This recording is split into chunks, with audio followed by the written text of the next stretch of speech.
Buenos días. Es que fui primero contador público, ingeniero en contabilidad y luego estudié jurisprudencia. Buenos días a todos. Un placer estar acá con ustedes. Qué bien. O sea, que es ingeniero y abogado.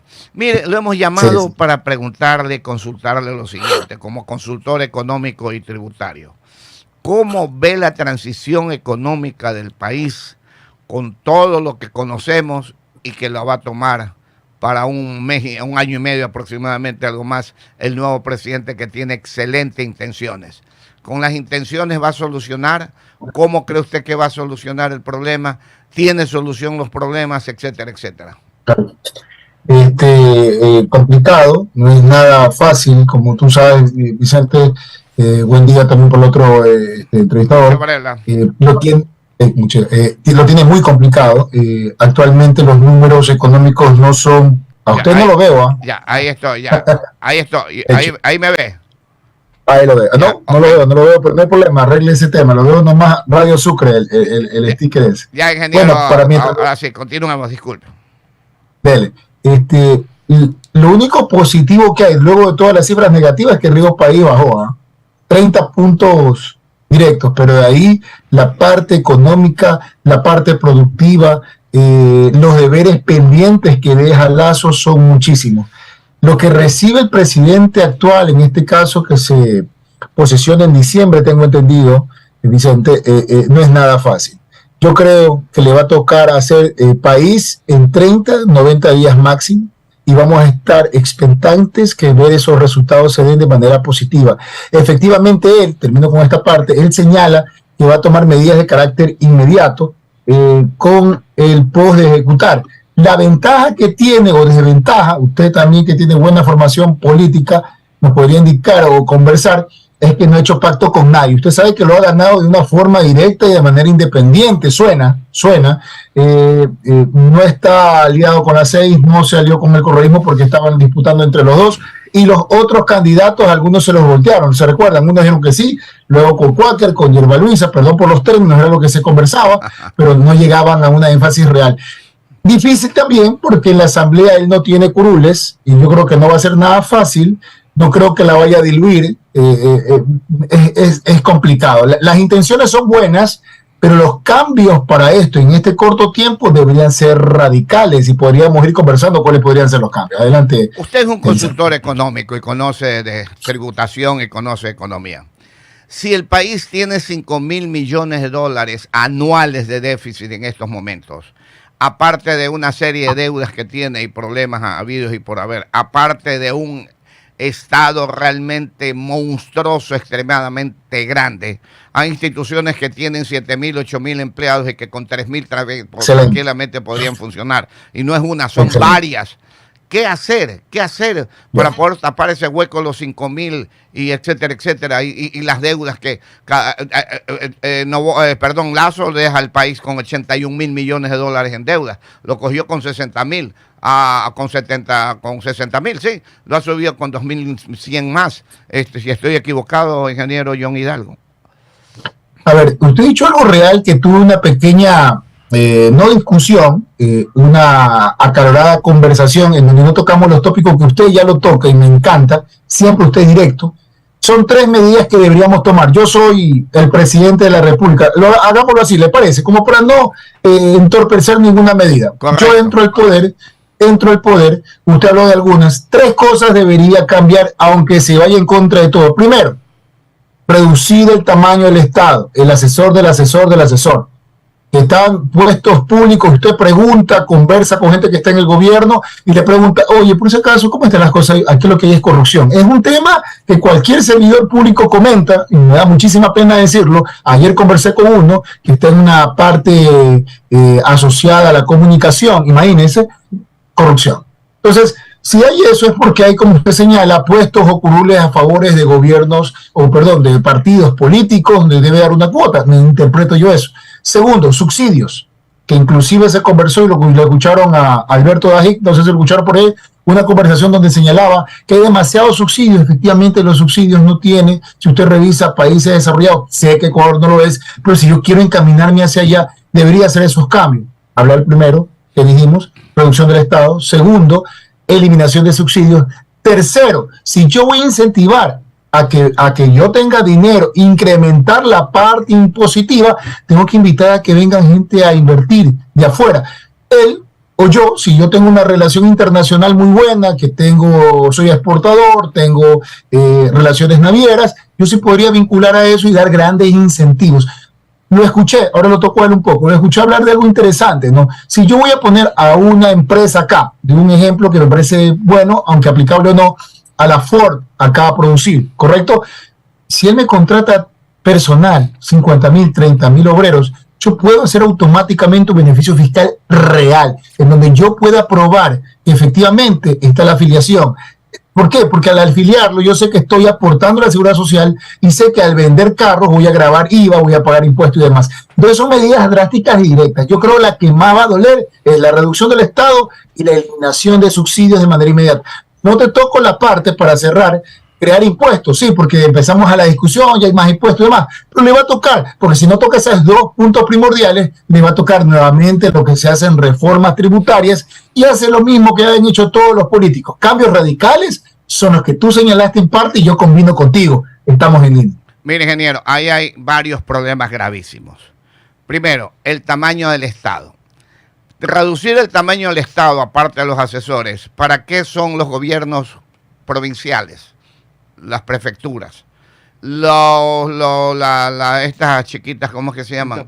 Las juntas parroquiales. ¿Para qué duplicar tanto trabajo? El Consejo de Participación Ciudadana, por ahí van 3 y otra más que por ahí ya me voy a acordar. Perfecto. El primer problema. Si llegase a eliminar todo eso, toda esa cantidad de gente trabajando, veamos la parte negativa, ¿dónde va a parar? ¿Dónde hay plata para liquidar a toda esa cantidad de gente? Por un lado. Ahora, vamos a la empresa internacional que viene. La pregunta es la siguiente, que vendrían. ¿Por qué Estados Unidos ha metido tanto capital en China y en Vietnam ahora y hasta en la India, en diferentes empresas? ¿Por qué? Costo de mano de obra es mucho más barato, mi querido. Entonces, si nosotros tenemos una mano de obra aquí de 450 que sube a 475 y más o menos con todo lo de ley ahora va a llegar como a 700, 650, 700 aproximadamente, ¿realmente usted cree que es atractivo para atraer capitales extranjeros?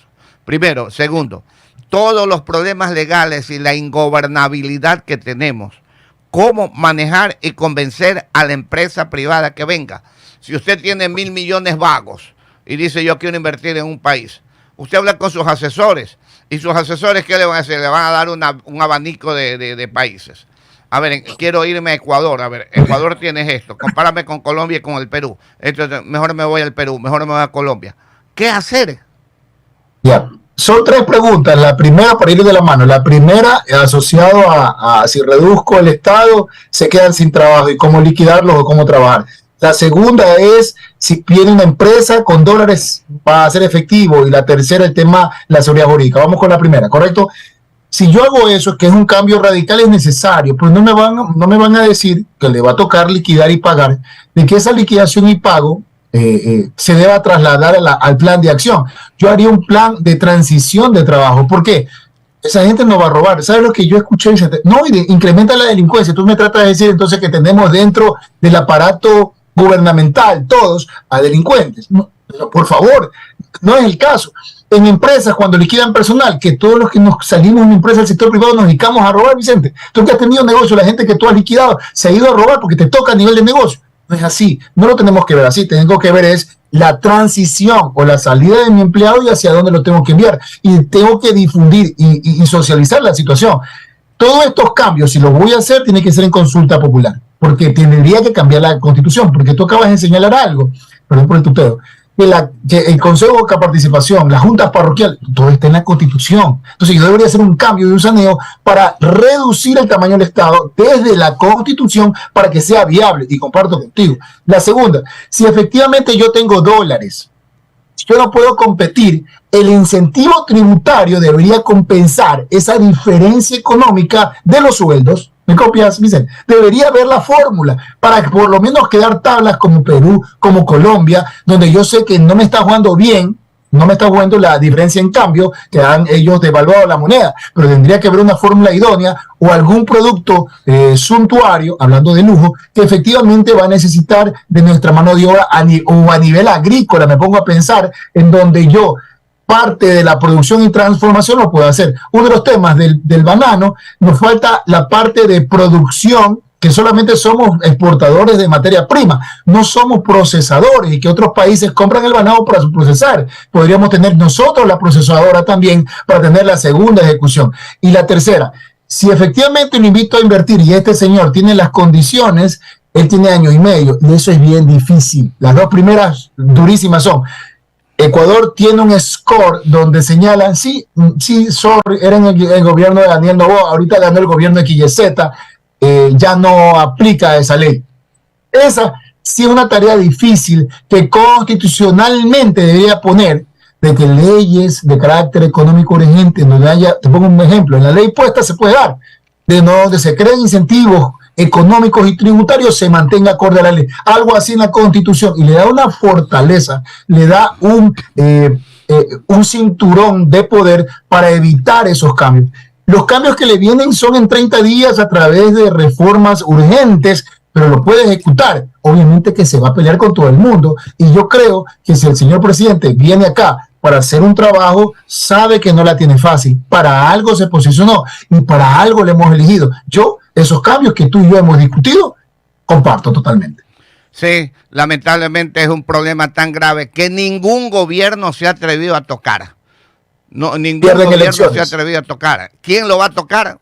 Y si lo llegase a tocar, el presidente Noboa, 15 minutos para las 8 de la mañana, y que quisiera volver a una reelección después de año y medio, nadie va a votar por él. Exacto. Uno de los temas que señalan, me da nomás unos segundos, es que si él quiere continuar, debería generar y mantener un continuismo. Entonces, lo que va a generar él es que le va a dar opción de sobrevivir partidos tradicionales. La idea, creo que tenemos, que volvemos hace 10 años, ¿te recuerdas? Donde sepultaron partidos políticos que ya no hacían nada. Volvimos después de 10 años, después de 2 elecciones o 3 casi, a sepultar a partidos donde están, aunque son fuertes todavía, pero yo siento que si efectivamente no hace bien los deberes que le competen, efectivamente da espacio. Ahora vamos a ver, nos va a tocar, no hablemos tan negativamente, Vicente, vamos a ver si se da, pero vamos a conocer, estamos escuchando sus comentarios de que él no va a pactar con nadie, se escucha sus temas, así mismo dicen que los otros gobiernos señalaban lo mismo, va a ser lo mismo de siempre, tiene poco tiempo, entonces somos muy mediocres en comentarios. Esto es más o menos como los partidos de fútbol, nos opinamos todo, pero no lo dejamos trabajar. ¿Pero por qué? Porque nos han maltratado. Ese es el término sencillo que toco, fuerte, pero es el maltrato gubernamental que hemos sentido, que no creemos en nadie. Pero ahora vamos a ver con esta cara nueva. Estos son los problemas reales que va a vivir y está viviendo. 13 minutos para las 8. Pero bueno, veamos partes positivas.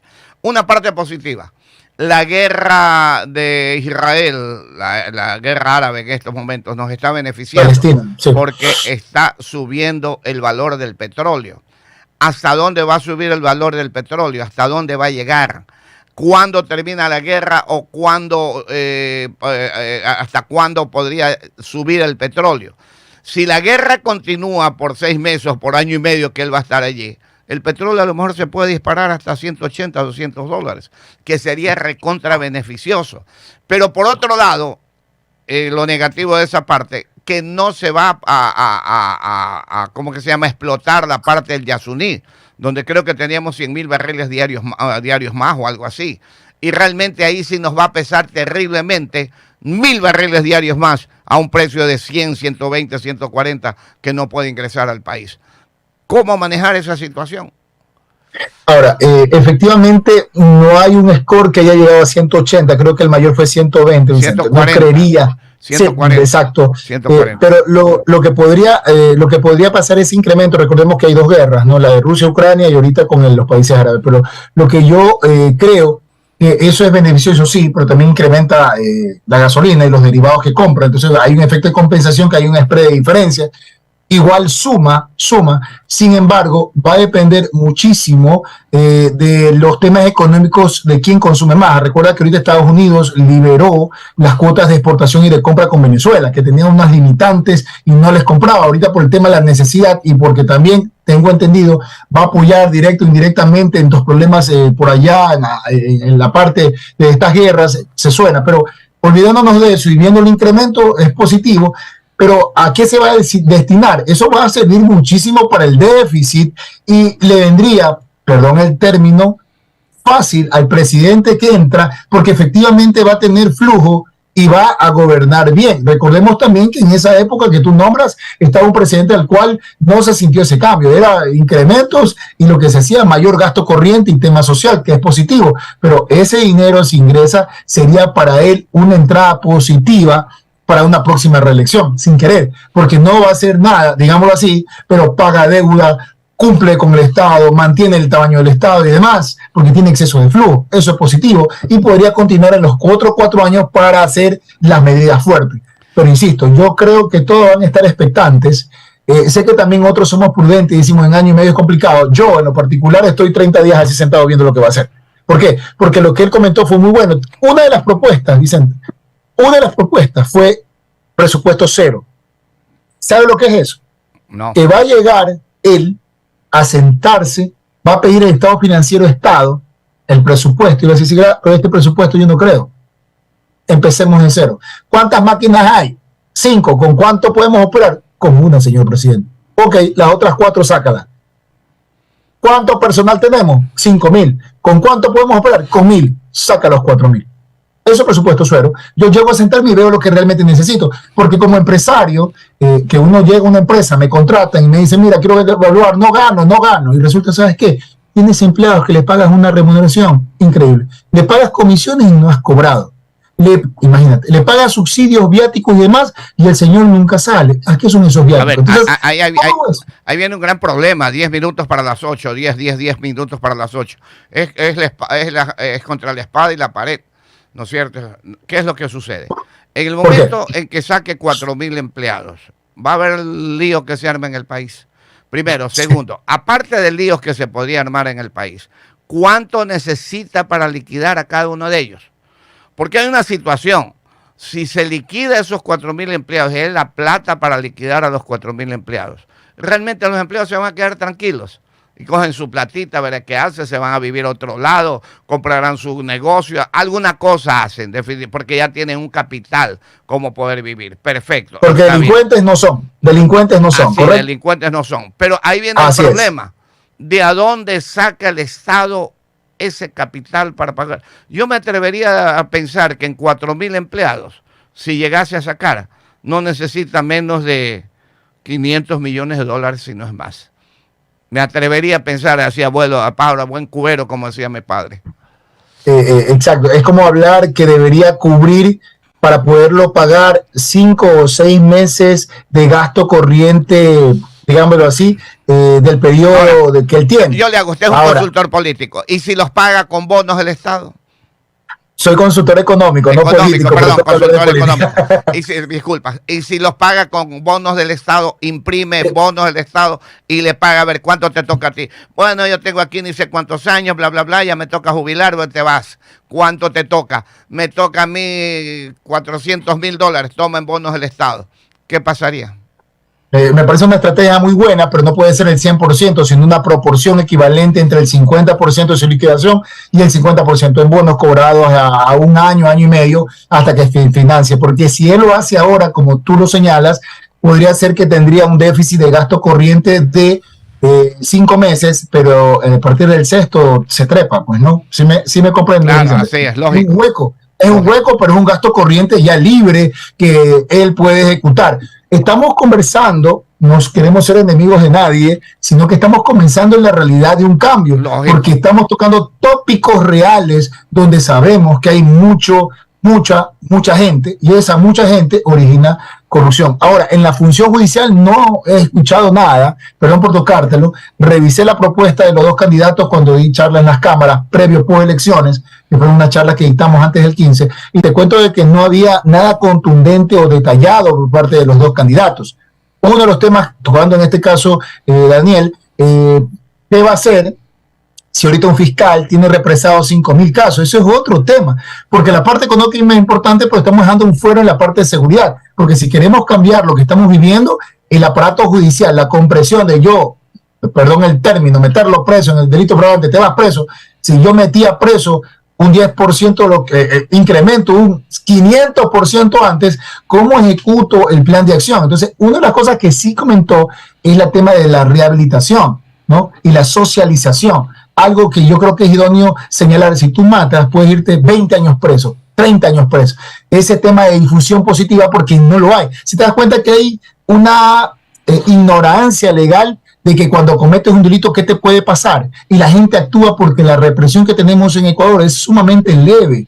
Tú vas a otros países, tú no puedes tocarlo a tu niño, tú no puedes pegarle a tu esposa, tú no puedes más ni llamarle la atención porque tiene la capacidad de llamarte y está un policía afuera. Entonces yo sí creo que hay que mejorar eso, pero vía socializar, porque un candidato, recuerdo tanto, que decía, vamos a militarizar los policías, chévere, pero yo le preguntaba, tuve la oportunidad de preguntarle, pero ¿qué vas a hacer cuando metas tanta gente presa? Si el fiscal tiene 5.000 casos, va a tener 25.000.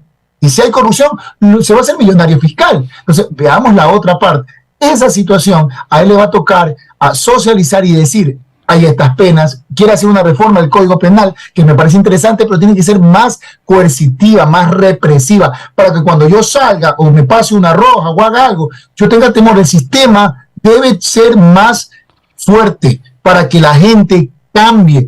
Nosotros vivimos en un país de paz, pero lastimosamente las cosas han cambiado y nos toca ser más fuerte con el ciudadano, si no, no vamos a tener cambios en materia de seguridad. Viene desde casa. Es una gran verdad. Miren, con el abogado ingeniero John Hidalgo, consultor económico y tributario. Mire, ingeniero, le tiene preguntas Lucho Varela, pero antes de eso, mire, aquí hay una situación, antes de que pase Lucho.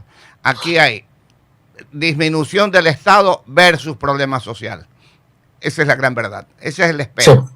Saco un poco de trabajadores, ¿qué hago con el problema social de todo ese poco de trabajadores? Es la gran verdad.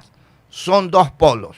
Reducción del Estado, problema social. Reducción del Estado, problema social. Lamentablemente esa es la gran verdad, mi querido Lucho. Totalmente de acuerdo, ingeniero John Hidalgo, consultor económico y tributario. Todo este escenario, mi querido consultor, todo este escenario que ustedes están analizando con total acierto, también está siendo monitoreado permanentemente por organismos de crédito internacional, llámese este Fondo Monetario Internacional, Banco Mundial, etcétera, etcétera, que también para enviar dinero, montos, ayuda económica a un país determinado, también impone sus cláusulas, sus sugerencias. Y al parecer ya el flamante presidente electo, Daniel Noboa, tiene que dar muestras y señales de que también tiene que sintonizar a la par de estas sugerencias que da el Fondo Monetario u otros organismos de crédito internacional para aplicarlo a nuestro país, a la realidad ecuatoriana, ingeniero. Luchito, ¿cómo estás? Buenos días. Recuerda siempre, solo John, dime nada más, ya tenemos tiempo conversando acá con ustedes. Bueno, para mí, todo lo que tenga que ver con un acreedor, las condiciones que se den, yo debo de cumplirlas. Creo que todos los presidentes han tratado de hacer y nosotros nos molestábamos económicamente cuando incrementaba el IVA, pero cuando uno revisa los acuerdos convenios de préstamo que yo he revisado, señala que yo te presto el dinero y dice las condiciones, sube el IVA, sube el ICE de una forma idónea, está en inglés, traducido, los papers en español, ahí están. Entonces, si yo entro a darte dinero, lo primero que voy a validar son cambios, porque esos cambios económicos tributarios te generan una solvencia para poder pagarme, porque yo ya te valoré y te dije, país Ecuador no tienes cómo pagarme, entonces tienes que hacer una reforma tributaria o reforma económica en la cual incrementes impuestos y ese incremento me da un indicador que va a generar $1.000 millones y esos $1.000 millones es la deuda que te voy a prestar financiada a 1 año y medio, 2 años, 3 años, 5 años. Entonces se va a dar. Lastimosamente, como señalamos, si yo no tomo esas medidas, no lo voy a ejecutar. Y desde ya, yo estoy seguro que él, como formación, el actual presidente que se nos viene en diciembre, sabe muy bien las condiciones que se van a dar, pero previo a ello, más allá de prestar, lo que va a recibir es lo que tiene, lo que estamos discutiendo. Y si efectivamente no hace reducción de Estado y demás y nos mantenemos como estamos, tiene que hacer alguna fórmula por dos motivos. Una, porque lo elegimos. Él tiene que justificar su elección actual.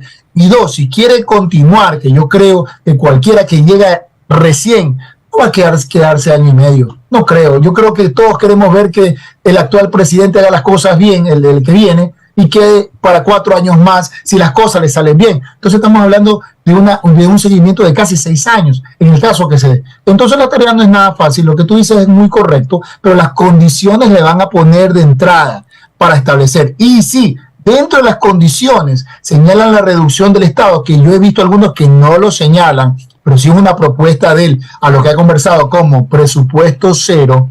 Ya podemos discutir lo que es revisar el presupuesto del Estado y empezar de cero para saber con cuántas máquinas tengo que trabajar y cuántos ministerios y todo lo que discutimos. Con un detalle, mi querido John, con un detalle que el Fondo Monetario Internacional ya ha enviado delegados para que monitoreen el comportamiento de la economía ecuatoriana, no solamente ahora, sino ya lo está haciendo desde hace varios meses. Y una de las imposiciones o sugerencias, o llámenle como quieran, sería que el nuevo gobierno insista en precios reales de los combustibles, el tema del subsidio, eliminar el subsidio a los combustibles, porque ya estamos viendo cómo nuevamente la CONAIE está amenazando al presidente electo Daniel Noboa de tomar medidas en caso de que no se revise el resultado de las mesas que se conformaron a raíz del paro de 3 días en todo el país, mi querido John.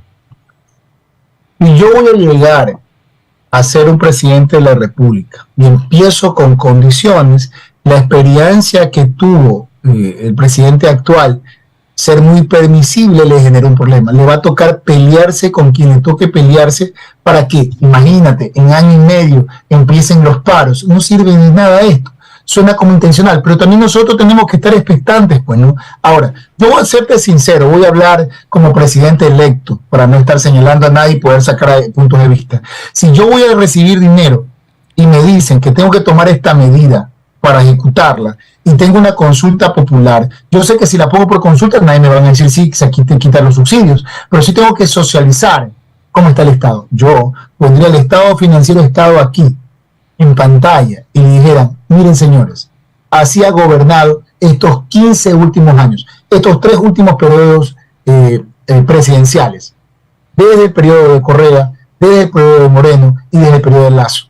Así hemos estado, y hemos estado así porque hemos tenido estas medidas en una rueda de prensa, en una, ¿cómo le dicen ustedes? En una exposición con todos los medios, indicando en una cadena nacional cómo está. Ningún presidente lo hace. Yo no entiendo por qué. Parece que nosotros nos tratan como tontos y que no podemos analizar. Si yo tengo 1.000 de ingresos y gasto 1.500, por eso es que tengo el déficit de 500.000. O si tengo 10 millones de ingresos y tengo 5.000 millones de 15.000 millones de gastos, ahí están los 5.000 millones. ¿De dónde están los 5.000 millones? Señalo las líneas no importantes y digo, sobre esto es el Estado que me entregan. Estos son los cambios que tengo que ejecutar. Y si entra de que también una parte debe ser los subsidios, ¿de qué forma proporcionar lo hago? ¿Camino año y medio? ¿O cuál es el plan? Desde ahora hacerlo, lo tendré que hacer, porque es la única forma. Yo como recibí a un país próspero, con un nivel de deuda baja, con un riesgo país por los suelos, con una reserva monetaria interesante.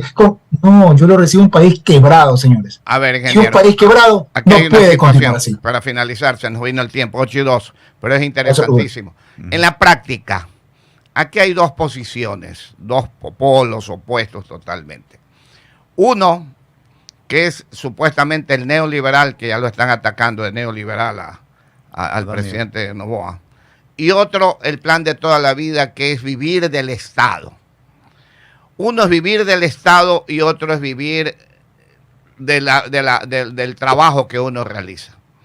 Mucha gente a través de la política han vivido sus hijos, sus nietos y todo el mundo a través del Estado, ¿no es cierto? Y más que todo la burocracia.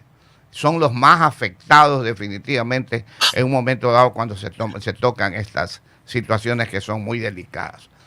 El otro es el pueblo que en un momento dado lo siente, porque dicen que son medidas neoliberales porque tiene que subir todo. Nosotros siempre ponemos un ejemplo sencillo. Si una familia de de 6 personas, papá, mamá y 4 hijos, los hijos a los 20 años ya se casan y tiene el papá y la mamá que llevarlos a vivir a sus hijos a su casa. El primer año son 2, el segundo año son 3, el tercer año son 4 de un hijo. Si multiplica por 4, vamos a tener 16 en menos de 5 años. Y todo en la misma casa, y todo esto tiene que pagar el papá. La pregunta es, ¿hay cama para tanta gente? Exactamente lo mismo es el Estado.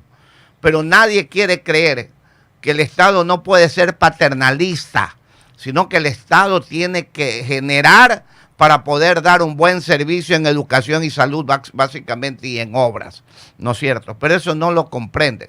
Eso es un lado. Si sube todo lo que hemos hablado, eso ya es neoliberal, entonces comienzan las fuerzas vivas a protestar antes de estos hechos. Como es el caso de la CONAI, que advierte a Daniel Noboa sobre emprender políticas liberales. El movimiento hizo un llamamiento a consolidar la unidad de la izquierda y al campo popular, sin que ni siquiera haya hablado sobre el tema o conozcan la idea exacta del presidente que no se posesiona todavía. Ya lo están, por un lado, atacando y por el otro lado... Amenazando. Ya están encendiendo las calles. Así es, amenazando y chantajeando. ¿Cuándo podemos cambiar este país? 8 y 5, por eso es ingobernable. ¿Cuándo lo podemos cambiar? Cuando se hagan estos cambios radicales. Si él, puedo ponérmelo yo, porque yo tengo que ser muy respetuoso con Daniel, que entra, es decir, imagínate, ni todavía está posicionado, pero le va a tocar. Si yo tengo este problema, hagámoslo como hicimos hace un momento, que John Hidalgo es el presidente de la República, discúlpame, yo no voy a aportar tampoco autoritario, pero si yo digo ni siquiera llego y ya empiezan los problemas, es porque ya quieren crear su camino común, como siempre lo trabajan, y tú sabes muy bien que los representantes de la CONAIE no tienen cara ya, ni voz ni voto. Se estaban con Correa, luego que no, que en un lazo, luego dijeron no vamos a votar por Daniel y nadie lo tomó en cuenta. ¿Por qué? Porque efectivamente no es voz viva, solamente para hacer desmanes si sirven, ¿no? Aunque no sé si son solos o los acompañan quiénes, o quiénes lo financian, porque lo que pasó en el octubre de 2019 fueron casi 15 días, 15 días con tanta gente haciendo relajo, los sanduchitos no alcanzaban, había que hacer mucho más. Entonces, sí hay que ver y evaluar cómo están conformados. Yo, el presidente de la República, evaluaría la conformación de estos grupos, quién los financia, quién está atrás para desenmascarar. Es sencillito con la información que tenemos. Si yo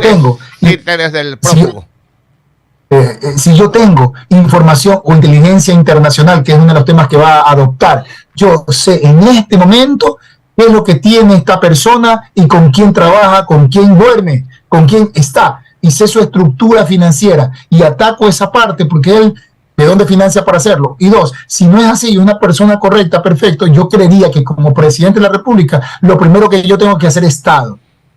¿Y tú cuál voz viva representas? Si lo que primero tengo que hacer es una consulta popular, hacer conocer cómo está el Estado, me encantaría, algo así que diga, mira, así está el Estado, más allá de una cadena nacional, para que sepa el pueblo cómo está el Estado, porque lastimosamente muchos de nosotros dentro de nuestro país desconocemos esos detalles. Yo te apuesto, Vicente, de que si nos ponemos a informar cómo recibimos el Estado en estos 3 últimos periodos, somos conscientes y claros que los cambios no van a ser sencillos. Y yo de presidente me pararía en esa cámara y informaría cómo estuvimos, cómo nos trataron, y este es el cambio que tenemos que seguir para salir adelante en este corto periodo. Ok, ingeniero, se nos vino el tiempo. 87. Se despide el ingeniero y abogado John Hidalgo, consultor económico y tributario, ingeniero abogado.